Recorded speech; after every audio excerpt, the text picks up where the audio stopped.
Hi hello everyone. ఇలా నా స్టైల్లో వెజిటేబుల్తో కుర్మా చేశారంటే సూపర్గా ఉంటుందండి. ట్రై చేసి ఒకసారి కామెంట్ చేయండి.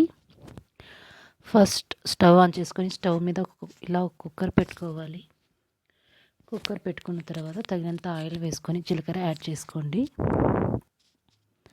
తర్వాత ఆనియన్ యాడ్ చేసుకోండి.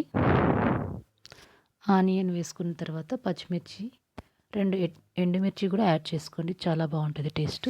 అండ్ కరివేపాకు కూడా యాడ్ చేసుకోండి. ఇలా యాడ్ చేసుకున్న తర్వాత మొత్తం అంతా ఇలా బాగా మిక్స్ అయ్యేలాగా బాగా ఫ్రై చేసుకోండి.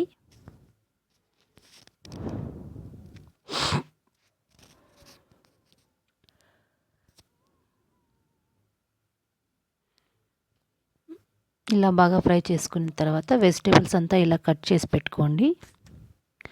ఆలు అయితే పైన పీల్ తీసేసి ఇలా చిన్న చిన్న క్యూబ్స్ లాగా కట్ చేసుకోండి. And capsicum and beans, carrot కూడా యాడ్ చేసుకుంటున్నా. ఇలా అంతా చిన్న చిన్న ముక్కలుగా కట్ చేసుకోండి.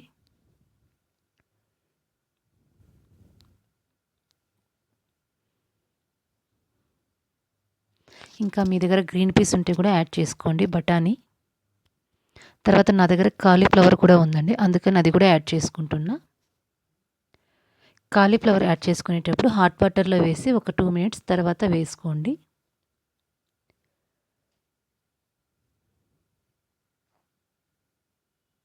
ఇలా వెజిటేబుల్స్ అంతా వేసుకున్నాక ఫుల్ బాగా మిక్స్ చేయండి. హై ఫ్లేమ్లో పెట్టుకొని ఒకసారి.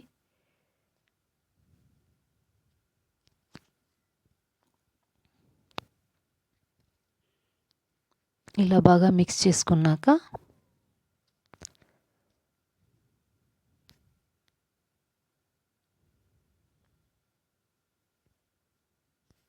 హై ఫ్లేమ్లో పెట్టుకొని బాగా మిక్స్ చేసుకుంటానండి.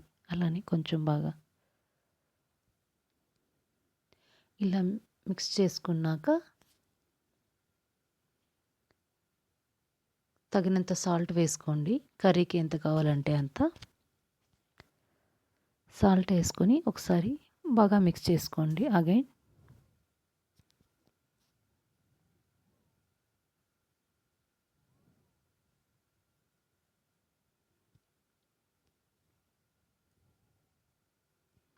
ఇలా మిక్స్ చేసుకున్నాక కుక్కర్ క్యాప్ క్లోజ్ చేయండి.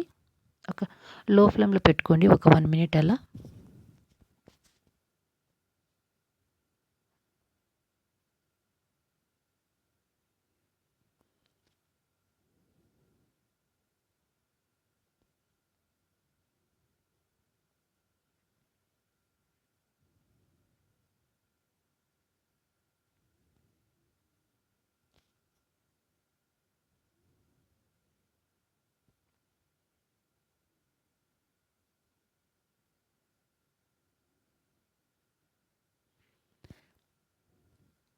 ఇలా ఒక మిక్సీ జార్ తీసుకోండి.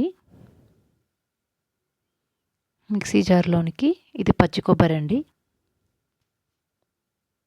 ఫస్ట్ తినే శనగపప్పు ఉంటుంది, అది యాడ్ చేసుకోండి. తర్వాత వెల్లుల్లి, పచ్చి కొబ్బరి అండ్ గసగసాలు యాడ్ చేసుకోండి. గసగసాలు యాడ్ చేసుకోవడం వల్ల మంచి టేస్ట్ వస్తుందండి అసలు ఈ కర్రీ అయితే.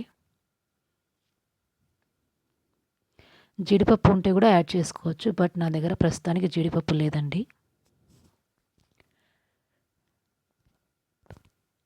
దాంట్లోకి కొంచెం వాటర్ వేసుకొని గ్రైండ్ చేసుకొని సైడ్కి పెట్టుకోండి.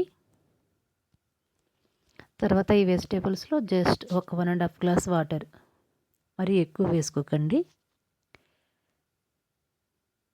ఇలా వేసుకొని ఒక 1 విజిల్ వచ్చేలాగా వెజిటేబుల్స్ అంతే ఉడకనియాలి. ఇప్పుడు ఉడికిపోయాయండి వెజిటేబుల్స్ అంతా.